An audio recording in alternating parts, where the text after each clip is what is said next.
merci Bandeko. Ah, tous en a 4e Melbourne avec notre frère Odi Kabangu. Bino omoni na kati na chambre na ye. Ayo visiter biso na to développer ma solo karamingité. Bon omona kaka po azala ma solo kitoko. Aux Adessin of Africa Production na kati Australie bo omona bo vivre. Mokolo moko te Yesu na ngai. Bako benga yo ex-nzambe. Kiti na yo seko na seko. Oko sede ango tipa ya moto ya. Namona moto kofuta mbongo. Po ba voter bango bakoma ba président. Kasi ata moto a renouveler mandat.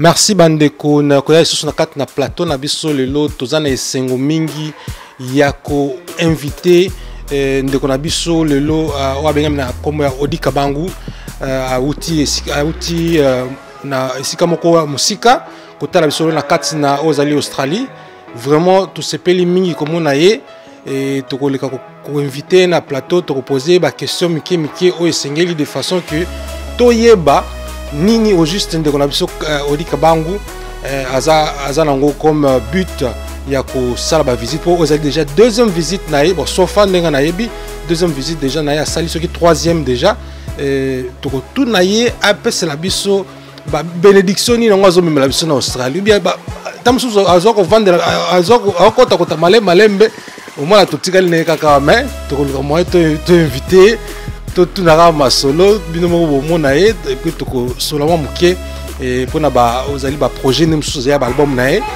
puis to développer à partir de cela. Merci, gardez l'écoute.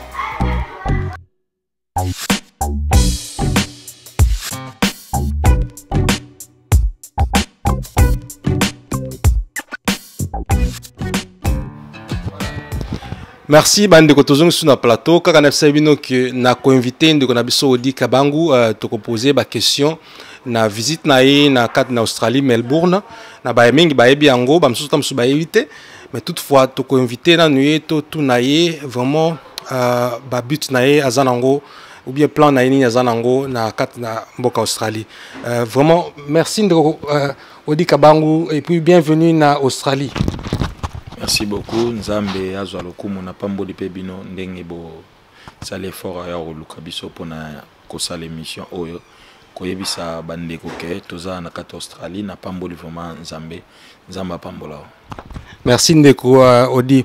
Vraiment ezali esengomi ko zoyo na kati na biso et puis ma pamboli vraiment to sepelmi ko yambayo et puis bana mboka bana Australie osala ki dernièrement moi so awana côté à Brisbane kuna kobeta moi ba concert miki na kati ba église vraiment eleka ki ndenge kuna en tout cas to pamboli Nzambe musala isalami très bien na yaki d'abord na Tuumba ezaki Tuumba après Tuumba Brisbane après Brisbane to kendaki Adelaide on ezaki année passée to kendaki Adelaide Nzamba permettait pe to leka na Melbourne awa travailler ki na sœur na biso Mama Jolie na mbali na frère Guilain musala ba mo musala moko wana prendre na ye kozonga o ezala kwa deuxième fois na ye pona ba annonce minene to sala concert dernièrement na Brisbane siko tozo kende vers Adelaide toza na concert le 6 et le 13 toza na concert ya munene na PEF. Vraiment ça sound very good déjà ko sepel sabiso déjà pour tous ba déjà loko nous ont planifié mais toutefois question na nga vraiment ba voyage beti mikolo ça vraiment intéressant nazo ba tezaka but ya ba musique to ezali quelque chose derrière cela tebite ozana moi plan moko boye pour na biso ko to bien de non plan ezaka ya ko matisa Nzambe na mboka o moni biskanyo su Nzamba sabso grâce ba congolais en particulier biskanyo toza to matara vraiment comme Nzamba et to lingaki même atmosphère même moto ezala na Europe et au toke na ngope na Amérique to kotsa ngope en Australie que soki musala moko Nzambe ezali bana Nzamba déplacer ba ya ba sa musala wana à part ça to yebi au futur rezo bongsa tem su Nzamba au permettre lobby to za la koto on ne sait pas eza penser na biso te na moment oyo mais priorité za que tozo kotsa na Jésus na kati mboka oyo Australie. Ce qui te remarqué mingi côté déplacement na yo en Australie ozali le seul ozali musicien chrétien ya ko sala ozali so na Australie pourquoi pas ba misusu na basala ou bien eloko ni pusaka yo oya au toucher koto yo pour natikala omona ba musicien chrétien misusu te batambola bi ba boule Australie ba kende ko sala blomo ndenge o bloko yo za ko sala pour le moment eloko ni pusaka yo juste o banda ko target ozali Australie.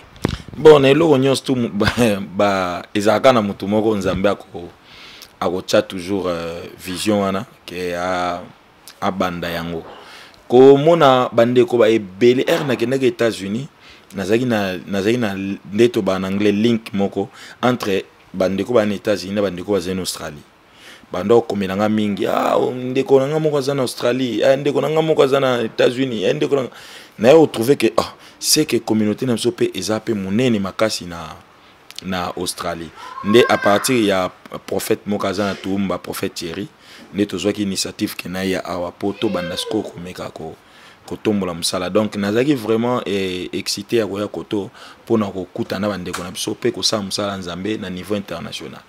Vraiment merci na ozali ba réaction na mais toutefois oza welcome you're welcome ko susu et puis je serais bien na ko sepela mingi ko mona ba musicien chrétien misusu pe banda ko visiter pe atabiso lobi rozonga et au panza pe sango qui non kuna pe vraiment ezabo mais question sur nango il paraît que vous avez un studio vous avez préparé sortir à moi bord mora bien est-ce que moi za to beta sota mondam te mais pour le moment na mega ko bombango na bombiango parce que tu as vraiment un studio mais na début tu as vraiment un début et nous demandons soutien bande konyons to balinga ke musala nzambe ke liboso parce que ça single te na katiote ça single te ça vraiment album complet il y aura beaucoup de titres peut-être sur nzamba swing to ko matina ba 13-14 titres donc les albums vraiment moi personnellement ils ont pas molanga déjà et nandimi sami mutu mo yo kangope auza beni mais toujours préparant malembe parce que ça demande beaucoup d'argent on est différent c'est ça kokota studio na poto na kokota studio na Afrique c'est à moi différent. Ata moi titre traité pardon. Bon ba titre c'est belé. Ce na ko pesa titre moko ezaka ke titre album obimba. Il album manonte. Pona ninte parce que à chaque façon na ina bimisa titre album ezaka nza même taper ça en titre. Alors pesa un message mo clair singabi cette année loba boy. Lobela batu pona likambo. Jusque là tozo bonde là na fongole libisote titre nino esengeli tout un album. Merci ndeko vraiment merci na ba réaction na bino boza koyoka ndeko azana kati ya masolo et puis azozana no e ya weye moko apesa ye ya no apesa la bino ba titre pour azoboya bon toutefois une nous réponse c'était pas na yemoko le créateur pour nzembo tu faut bima avec inspiration de Dieu tu vois et cause ara te kaka moko bimisi bandule et to kaka ba mzeli loko kaka ba tunyo so ko beta ndule kaka ko kaka ba système ba la pose wala to ebité est-ce que yo peut beta bon pona ba le contrôle bieza eza vraiment loko nzambe abengelo sala. Bon souvent les gens ne comprennent pas la musique ou bien l'évangélisation eza musala moko eza gratuit. Mais pour nous qui ça on dit tout à l'heure na utukoloba que et c'est énormément de l'argent parce que kokota studio na poto et que ça ba clip na niveau Europe na niveau poto on peut aller même jusqu'à 40 000 40 plus même tu vois tout ça ça demande de l'argent mais koto musala o biso to ban to banda ki yango to zaki ne lote donc to banda ko sala on d'abord pour to gagner bon on le faisait pour Dieu. C'est Dieu maintenant qui est en train de nous bénir par rapport à ce que nous faisons. Parce que la Bible dit, je bénirai l'œuvre de tes mains. Ok, Moussa na biso eza musala musique. Yangala nzamba zo permettre que nzamba musala auto pambwama. Mais but na biso na musala eza mbongote. Eza milimo batu. Merci binimo boyoki ezali ngate na lobby boyoki ndeko na bino odi à lobby et vraiment to tike pe na mabondeli po ezali pe ata biblia lobby ki pe mutu il faut aller na moto voilà. Il faut lire à peine motoki na yo, tu vois. Atala oza pasteur, bali a peine na kata mabonza. C'est un peu ça, mais toutefois, gardez le coup tozo nga suna plateau pour toza na mituna msusu mike to tunaye avant to tika ya kende po azana ba prière na ya zo sala et to libérer aza un peu fatigué. Abimika ko sala moi ba vidéo moko boya kala mingité et c'est pour ça na zwaki na no habité na otika ote. Moi ba question ba mboka bo sepela bo mona ndeko na bino odi kabango na kati Australie. Merci, gardez le coup.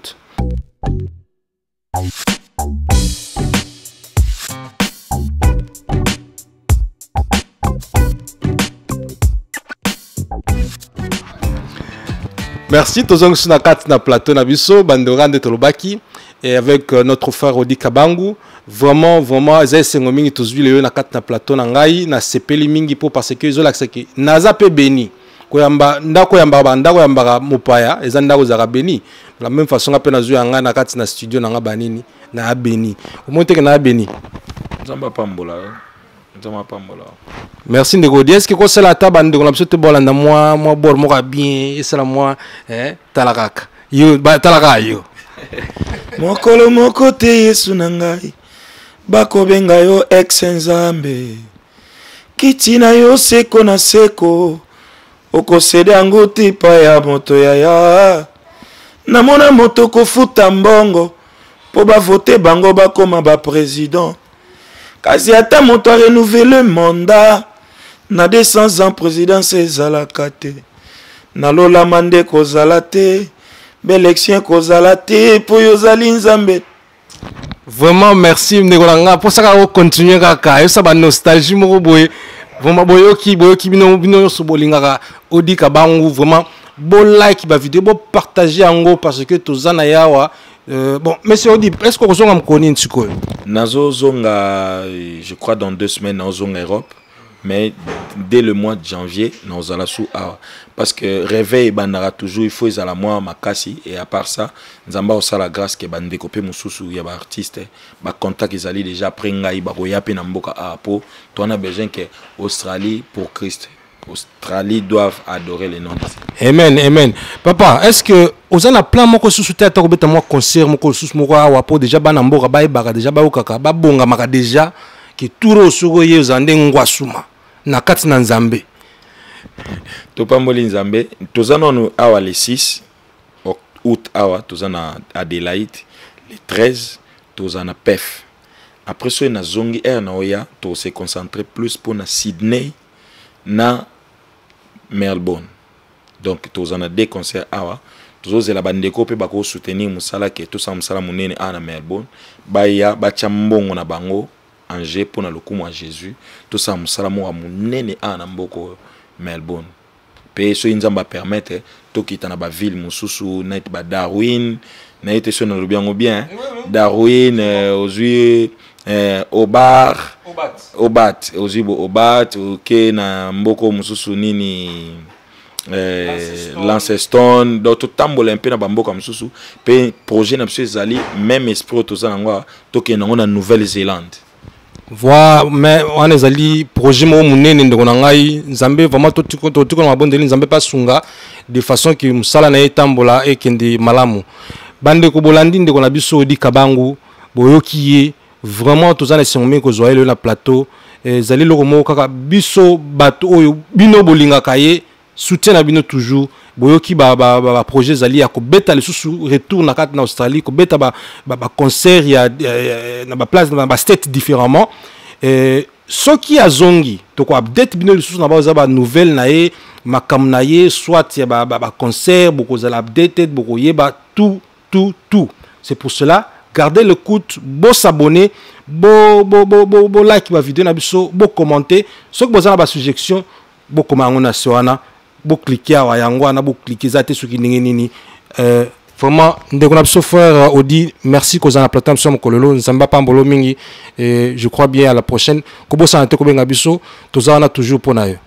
En tout cas, merci nzamba pambola bino, plaisir à partager pour vous déplacer uniquement pour nako yako sungapso na musalo po so m'aider za témoigner bat baye ba que tozana Australie et que Dieu vraiment vous bénisse à pambola bino penda boke musika et mon frère Guilain nzamba pambola e akende su musika na kati témoin mukika est-ce que za na kambote le bamoko te o passer na ba view na biso bato ba landa biso est-ce que za na likamuni na kolobela bango elo na ko isa bango batika la brancher très bientôt Jésus-Christ revient beau tungisa vie na binote boyamba Yesu comme Seigneur et Sauveur parce que Yesu a le seul chemin au mema mutu na lola et très bientôt ezana maman biso moko toto ça ne featuring maman jolie album nae on a participé dedans je crois que Australie et bani gozo en vol nanzela musalo to sala awa et bat ba olanda bilili on a que Dieu vous bénisse partout bozali so ezana ndeko moko za malade nazana kondima ete sike zwami yo obiki au nom de Jésus. So ezana mutu moko wana problème moko songolo etungisi yo na kata mboka oyo ndengo zolanda biso ozaya kobika au nom de Jésus. Que la paix du Seigneur reste dans vos maisons. Na sopi makila Yesu Christ na mabota nyonso ya mboka Australie pe ya bisika nyonso tu bandeko ba occasion landa biso au nom puissant de Jésus. Amen. Amen, amen, amen. Merci bandeko na kolanda biso na mokolo lelo. Je crois bientôt suki lelo na émission na biso et à la prochaine.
Je vous invite, venez nombreux, nous allons célébrer l'union du Seigneur. Et très prochainement, nous allons à Melbourne pour un concert moko ya monene awa na mboka oyo. Nzambe apambola bino. Merci na bakeuil na bino. Merci na nyonso bosali. Nzambe apambola vraiment makasi ekene musika. Ok, merci beaucoup. Merci.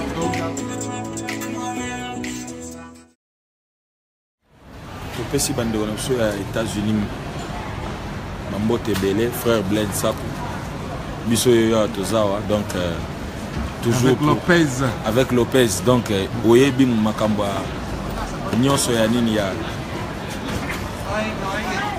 Zimbabwe. Oui. Ouais. Donc on est ensemble ici, que Dieu vous bénisse.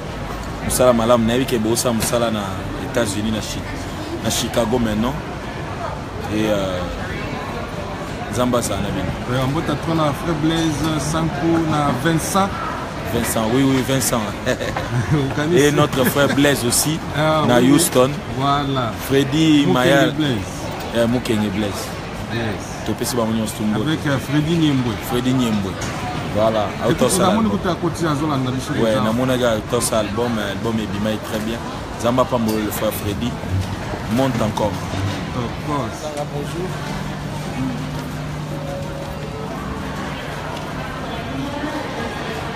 Voilà, nous sommes avec notre frère Katia Melbourne. Rosalie international, aéroport international et à Australie, à Melbourne, avec notre bien-aimé. Azon Okene, nous avons fait une vidéo parce qu'il y a la vidéo.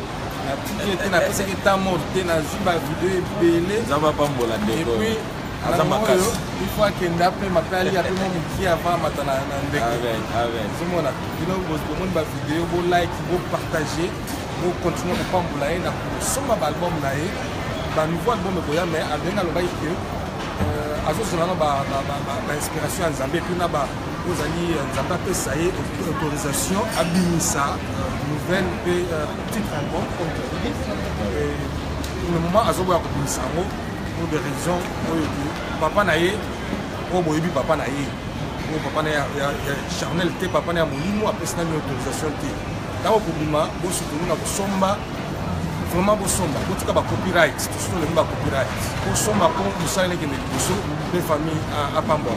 Merci et puis bon subscribe na Ozali Destin of Africa Production na 4 Australie. Ciao.